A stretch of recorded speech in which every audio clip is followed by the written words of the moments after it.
if anything, regardless of what you think about Stivene Coэн's views, the way he was treated is not just disgusting and disrespectful. It's indicative of exactly what he'd been arguing his entire career. Now with Russia back in the news, it hasn't exactly translated into any more funding from the state through the university system. I would say, and I've said repeatedly, that scholarship coming out about Russian history today and Russian politics to some extent as well, anthropology certainly, is better than it's ever been.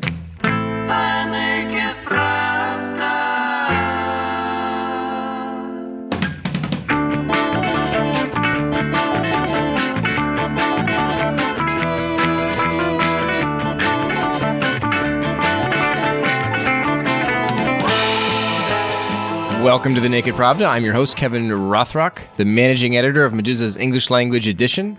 I'm recording this on Friday, September 25th, and on today's show, we're looking back at the career of historian Stivene Coén, who died a week ago at the age of 81.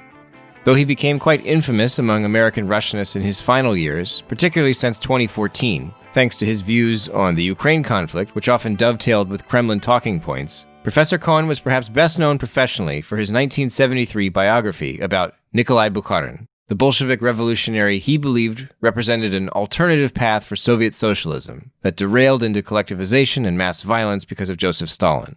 Coén had similar misgivings about Boris Yeltsin undoing Mikhail Gorbachev's perestroika. This week, Medusa published an obituary written by Ivan Kурилла, a professor of history and international relations at European University at St. Petersburg. For another perspective on Coén's legacy among Russia scholars, the Naked Pravda turns to historian Shon Gillori, who earned his PhD from UCLA in modern Russian history and has blogged and podcasted intensely about Russia for the past 15 years. He's also now digital scholarship curator in the Center for Russian, East European, and Eurasian Studies at the University of Pittsburgh. I asked Shon about the significance of Coén's work on Bukharin, about Coén's place in American policy debates about Russia, and what his passing means for the study of Russia in the United States.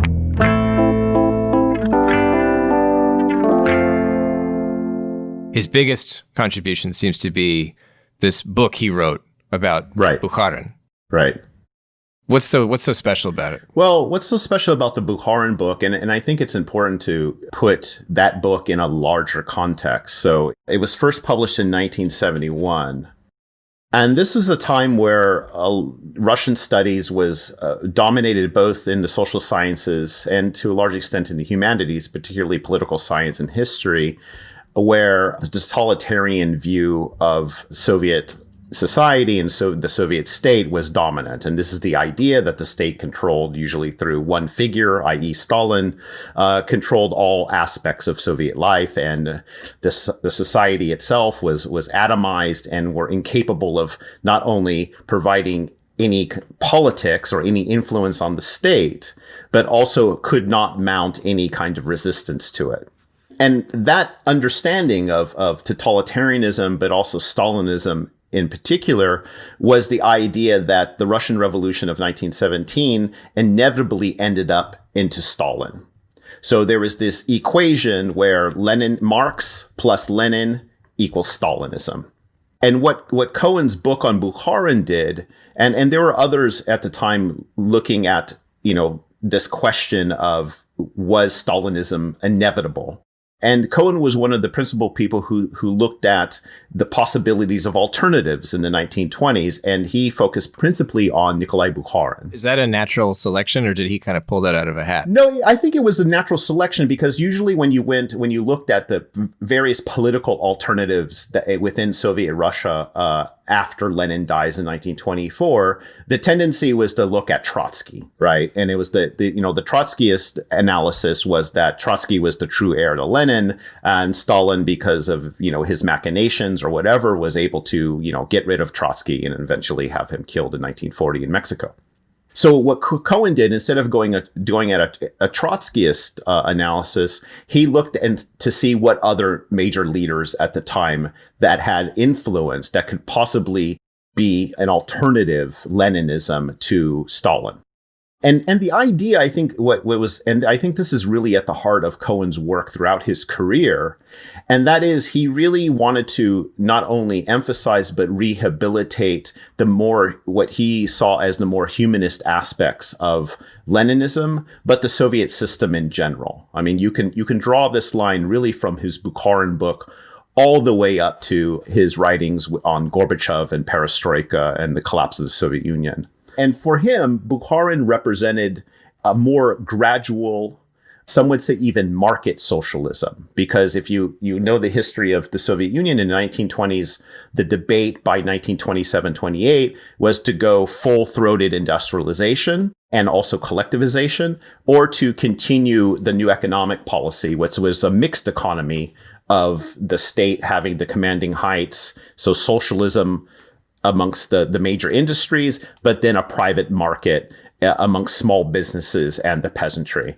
And so Cohen argued in his biography quite forcefully that this more humanistic, gradual, true Leninism was represented in the figure of Nikolai Bukharin. How philosophical were his writings about Bukharin? Was it that this was a viable alternative, like kind of in terms of, I don't know, philosophy or, in terms of like ideas, or was it that there were just a few, there was this particular moment in history when someone made this choice instead of this one and Bukharin lost? How did Bukharin lose out? Well, like, did Cohen argue that Bukharin nearly put the USSR on a different course, or that his ideas could have put him on a different course? Well, yes and yes. So it could have, because honestly, we don't know, right? Because he was eventually arrested and shot.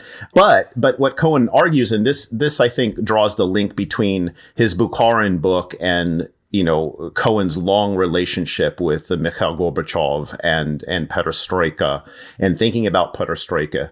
He consistently maintained the idea that though Bukharin, the figure of Bukharin, was annihilated, though the Bukharinist alternative in the late 1920s was beat out by the Stalinists, Bukharinism continued in some form or fashion in different configurations throughout the whole Soviet period.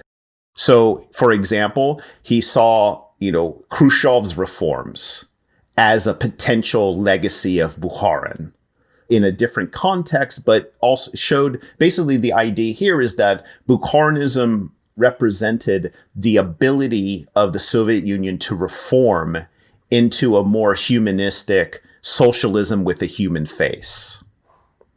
And so to draw that line, he elevates and emphasizes the importance of Bukharin in the 20s and then throughout. And this is important because, like I said before, the debate had been between Trotsky and Stalin. Now, okay, you can argue, yes, maybe the heir to Lenin would be Trotsky, but Trotskyism doesn't necessarily represent a more reformist, even social democratic trajectory. It's just a different form. It's a radical form of Leninism. Right. So for those who are dissatisfied or disagreed with Trotsky and Trotskyism, they wanted to distance themselves and find a different alternative. I know that Cohen is described as one of the revisionists. Right. Can you say a little bit about, I know you've already explained that around the 70s, was it in the 70s that the revisionists take over, or they get stronger? Late 70s and into early mid 80s. And that is essentially in America. Is it specific to the American historians, or is it broader than that? It's broader than that. Okay. Because you have people like, for example, Stephen Wheatcroft and R.W. Davies in Britain. You have Moshe Levin in France. You have Gabor Rittersporn in France, who are doing similar work. Sheila Fitzpatrick, of course, is originally from Australia. She starts her work in Australia, though moves to the United States. She went to Oxford, if I'm not mistaken. So she was in Britain before she moved to the United States. So it's definitely a wider Anglo-European historiographical trend. And that's the move away from viewing the USSR as a totalitarian state where society and individuals have no agency. Right. And that's the prime idea is to, basically the question became, how do you have a social history of the Soviet Union? And this, of course, comes in the wake of a development of social history in a variety of different historical periods and contexts. So the question, of course, okay, if you have a social history of the Soviet Union, then what role does society play in that system? Right. And so you had, people reading sources differently, looking at different sources, you really utilizing the little archival sources that were available. My advisor, Arch Getty, was one of the principal players in that in terms of the revisionism of the terror. But Cohen's place in that is actually quite ambiguous. How so? Well, is he not a revisionist? He is to some extent, but not others, because one of the things that the revisionists, some of the more, I would say, radical ones argued is that if you look at Soviet society, and all of this is around the study of Stalinism, right? So if you look at Soviet society in the 1930s, you could find popular support for the regime. And so, for example, one of Cohen's students, Lynn Viola, in her first book, The Best Sons of the Fatherland, looking at collectivization, focused on the role of workers in collectivizing agriculture. So, though Cohen was a revisionist in the sense of moving away from a principally Stalin, Marx plus Leninism equals Stalinism, and that, Stalin was the only outcome, he maintained some distance from the more social history. I mean, he was trained as a political scientist, but more of the social history, because the social history also implied that the regime had some kind of popular support. Whereas it was his position that the regime was this sort of, it was not the true path, that it was a kind of detour they weren't meant to take. It was a detour. It was, Stalin was a usurper, things like this, right? So, but if you argue like there's popular support, then the implication there is that Stalin actually has some kind of mandate. Mm-hmm. And also the violence under Stalinism also has some sort of popular support, participation, and, to push things to its conclusion, some kind of mandate. Some kind of democratic, in the broadest sense, mandate. What about the relationship between, so you mentioned that the revisionists and this sort of rethinking of research about the Soviet Union and our understanding of Stalinism and Soviet socialism or communism, this is happening in the 1970s. The 70s is also the era when détente kind of is a buzzword in American foreign policy toward the Soviet Union. Is there a relationship there that we should be seeing? Very much so. And this is right. So if you're Cohen and you're arguing that the Soviet system has this underlying current of reformism, has this underlying, the humanism of, Marxism maintains in some form or fashion, that the perversion of the Stalinist system is that a perversion, it's not the real path. Then and you open up the Soviet system to possibilities of reform, the question then becomes, well, what is the relationship between the United States, for example, in the Cold War, to the Soviet Union? Now, if there's possibility for the system to reform, and this is what Cohen argued and continued to argue, then you should engage that system. Right. The best policy toward dealing with a, hostile Soviet Union or a revanchist Russia under Putin was full engagement. And what does that mean exactly? Because he certainly didn't mean send in the Peace Corps. No. And send cookies to Navalny's people on the ground or whatever. Like it's not what is the engagement of full engagement means, similar to what we had in the détente in the 70s, which is the Soviet system, or the Soviet Union, let's say, is recognized as a world player with its own interests, both national and foreign interests.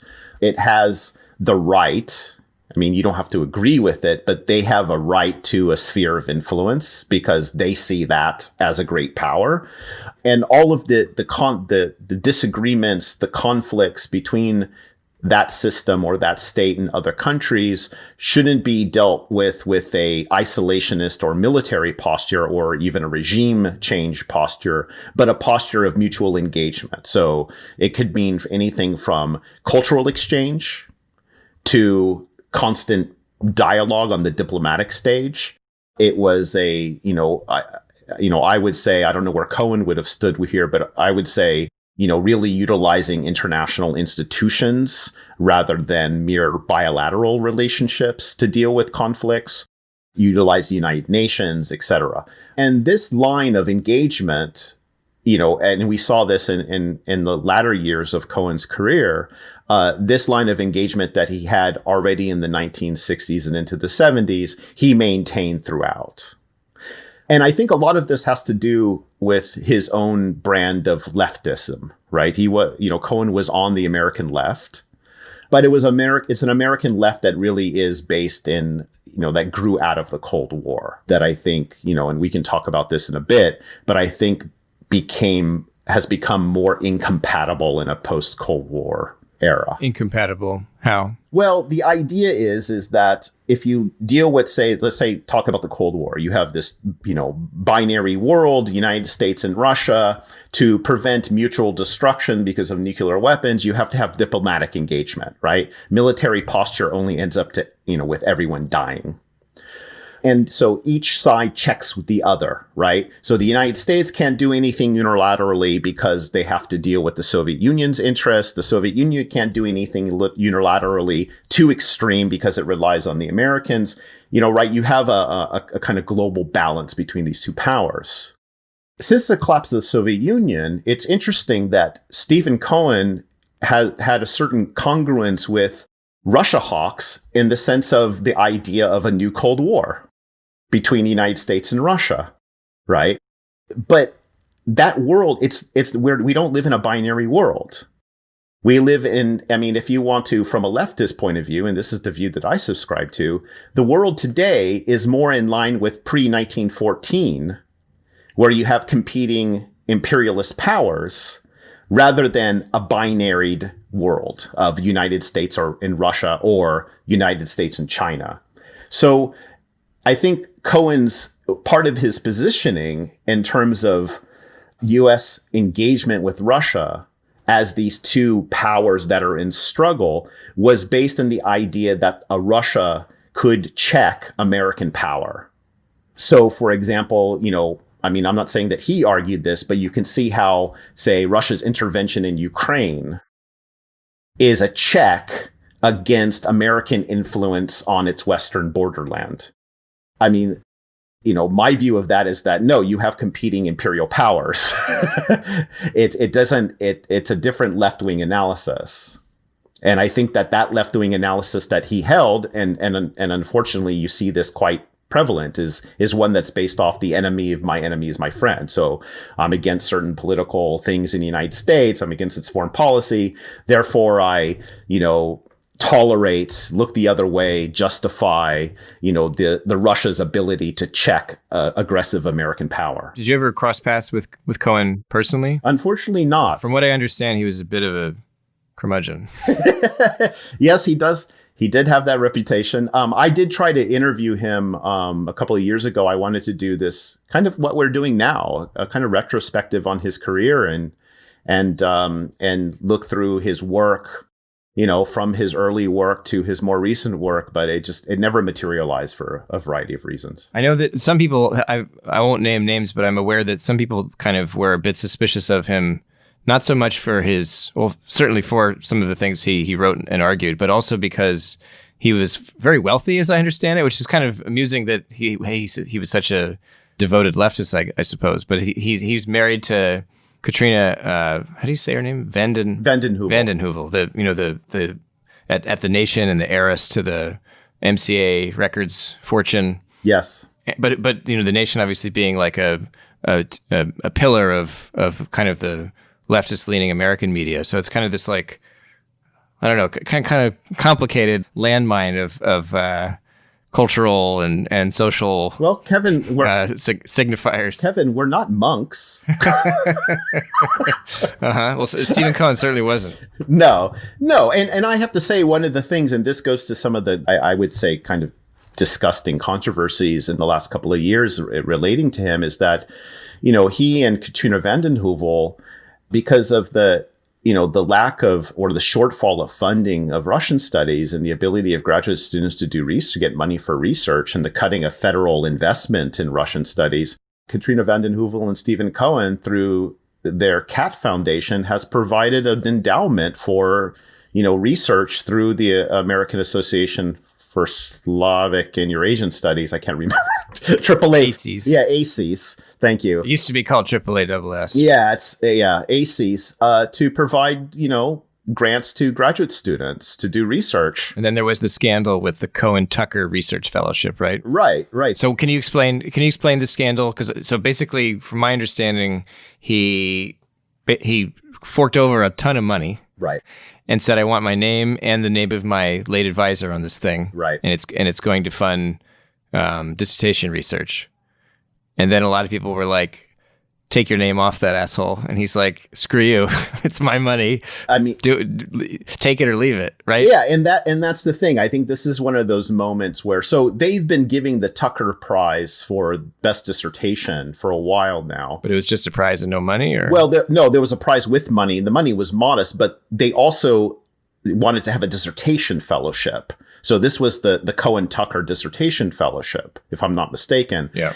And the controversy, came because here him and Vanden Heuvel were offering this scholarship, rightly wanting Cohen's name on it. I mean, this is totally standard in all sorts of funding schemes throughout academia and university system. Mm-hmm. But because of his commentaries in the context of Ukraine, this became controversial.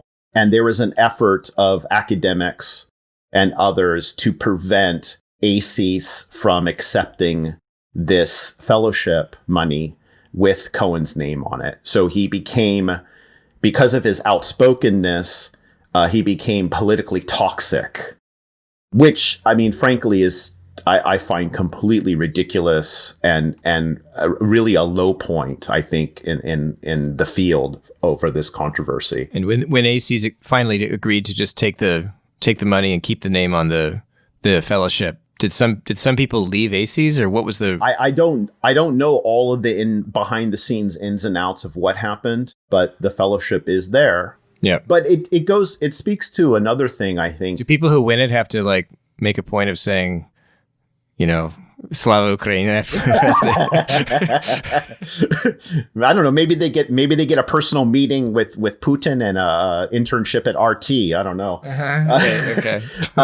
But this moment actually speaks to something that you can trace throughout Cohen's career, and one of his complaints, and something that he advocated from the 1970s on, and that is the need for pluralism in Russian studies.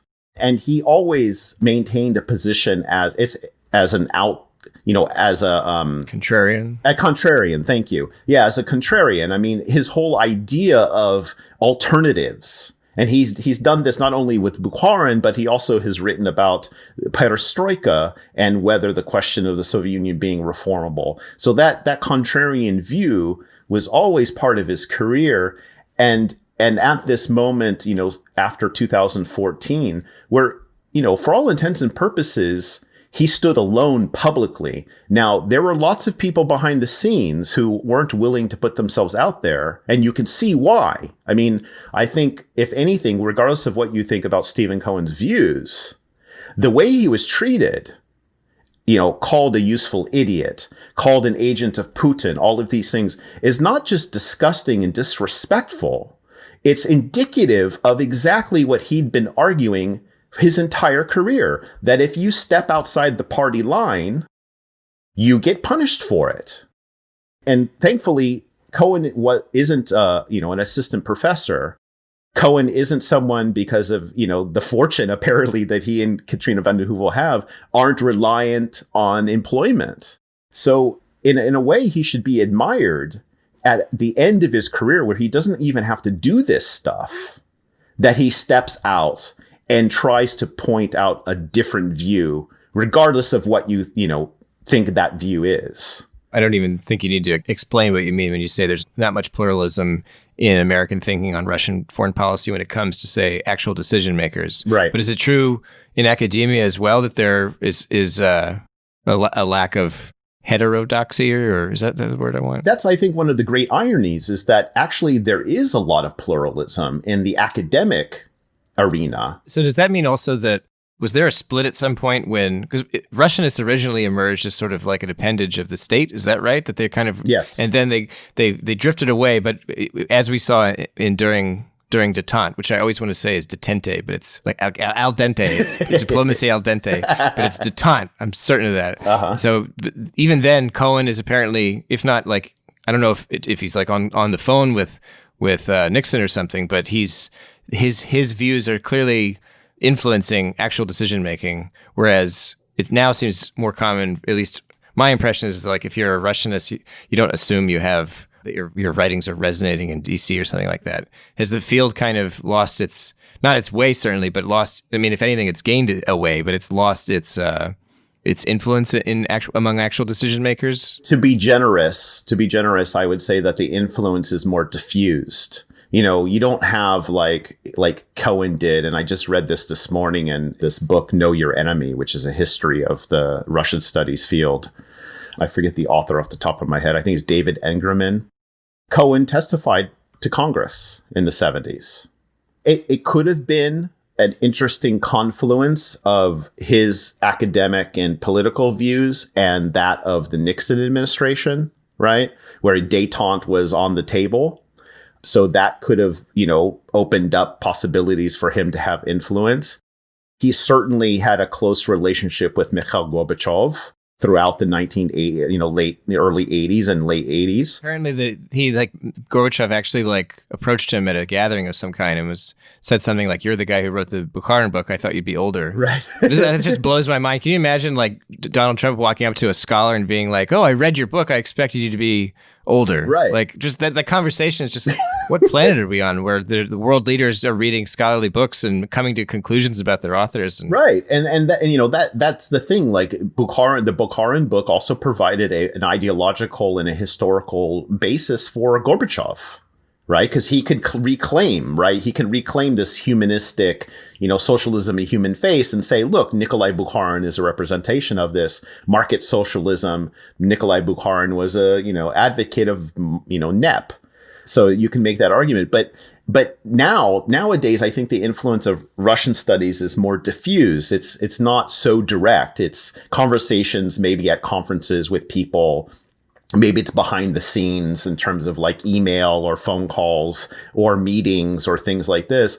But on the official policy level, I mean, the people who you see are testifying publicly in front of Congress, or people who are writing the op-eds in, the Washington Post or the New York Times, you can see that there is no pluralism in opinion. In fact, there's very few actual Russian experts involved.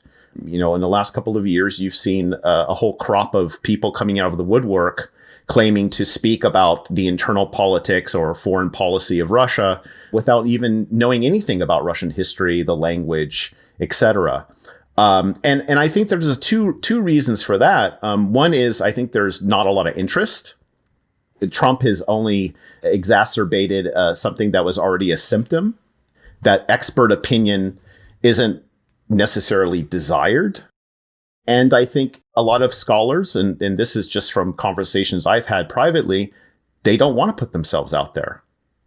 They don't want to deal with the shitstorm of social media. So they're willing to maintain a position within their own cluster of experts or environment of academia and go from there. But you were saying that you think there is pluralism sort of not publicly in American academia. Does that pluralism fall into different camps, or is it all new leftism, or how would you subdivide that? This is actually a really interesting development that I wish would get more attention in terms of kind of scholarly identity.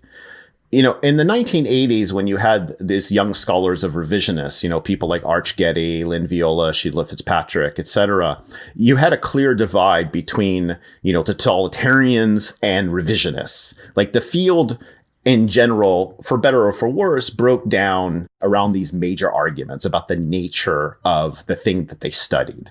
And you had similar things in Imperial Russia history, but it wasn't as strong.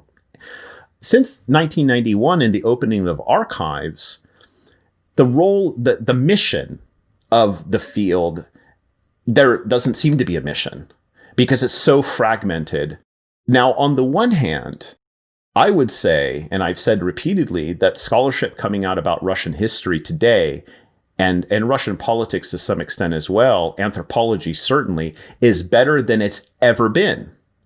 There's so many great books. There's so many, I feature a lot of them on my podcast, just wonderful, wonderful scholarship.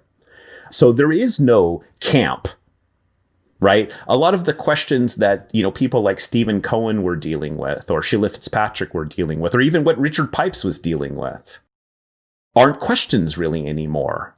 Nobody is interested. They seem to be settled on, or not care, which is fine. Why Stalinism, for example. People are on to different subjects. And I have to say that, it's a really positive move in many respects because of that diversity of subjects and really painting a fuller picture of that history. But on the other hand, when Russia comes back into the news and is seen as a hostile country by American political establishment, the question then becomes, well, what role does all this expertise play? And there, I think, is where the contradiction is that you have all this great scholarship, but you don't have a lot of influence and you don't have a lot of willingness to influence. Is the lack of willingness specifically or exclusively because they don't want to get beaten up or ostracized on social media or in headlines?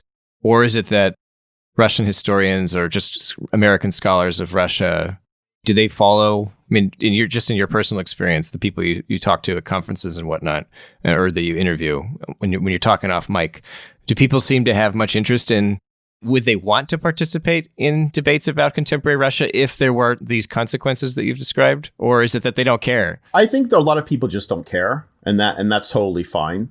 I think they're doing their thing, they're researching their story, and that's what they care about. Right. And they're already, academics are already overworked. So, this is just to be public about one's, ideas about Russia today is just another job that it's another headache, right? And nobody's particularly paying you for it. Right. But I do think that there's some people who would develop into that. Yeah. I think there's people who would be a little bit more vocal. And you do see sometimes this where some, Russian scholars or Russian historians write op-eds in, Washington Post.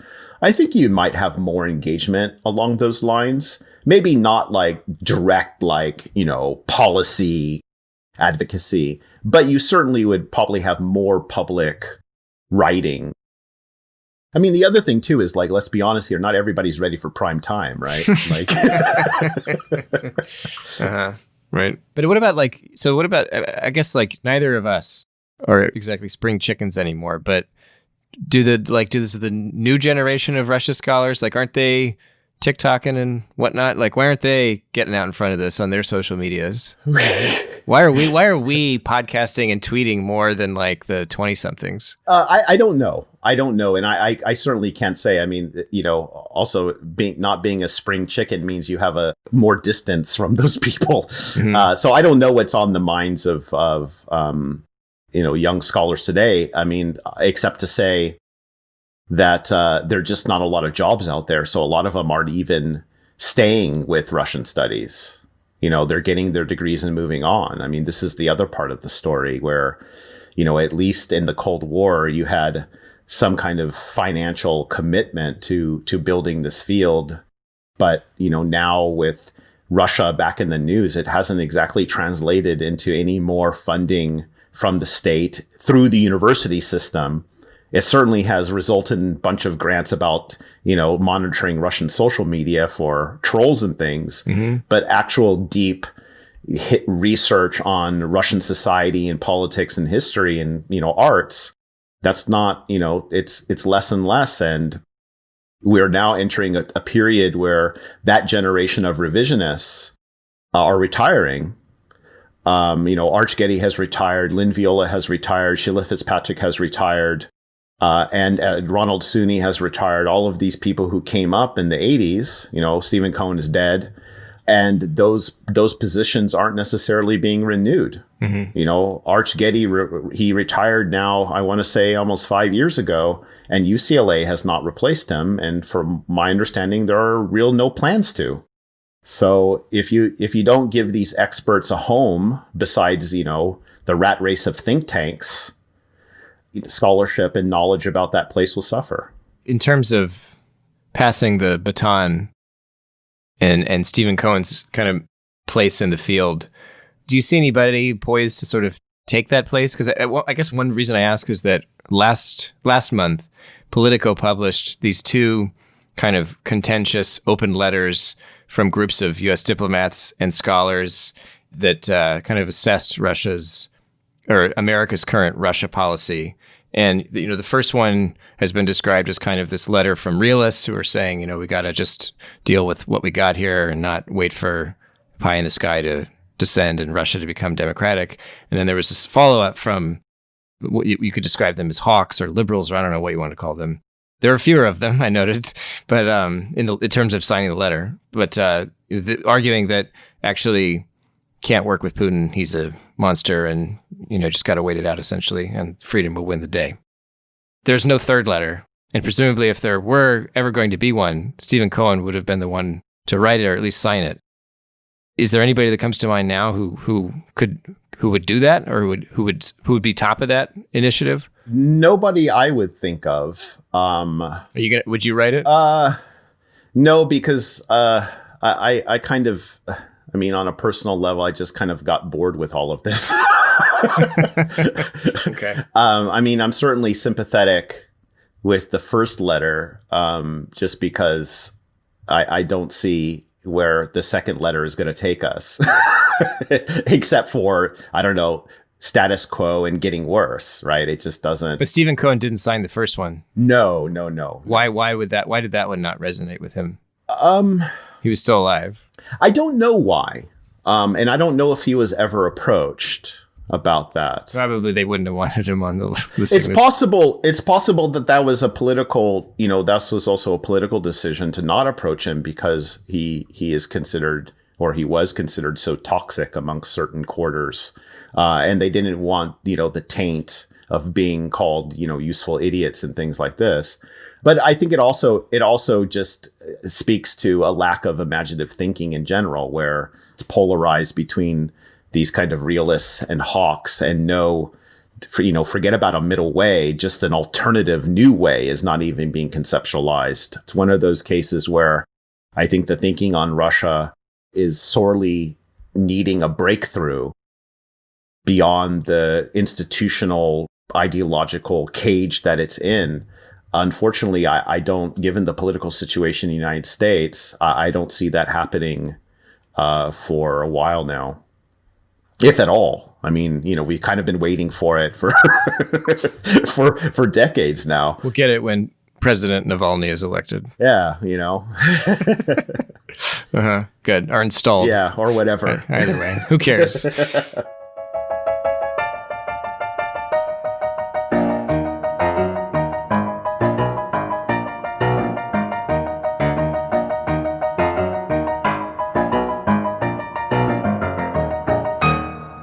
I have to say that I when I heard he died, I was actually expecting a lot more dismissal and lack of appreciation of his work and legacy. And to my surprise, that has not been the case. And I think thinking about his work, and not just the Bukharin book, but really, the fact that, I don't know how many people recognize he wrote a book about Gulag survivors. People he met and interviewed through his connections with Bukharin's wife. When a person like Stephen Cohen passes, I think you have to really evaluate him and his place. You have to look at his entire career and his entire work, and to really kind of understand where he stood on things, and how he got to the trajectory that he went in the last couple of years. And that's despite my own, criticisms and disagreements with some of his stuff. But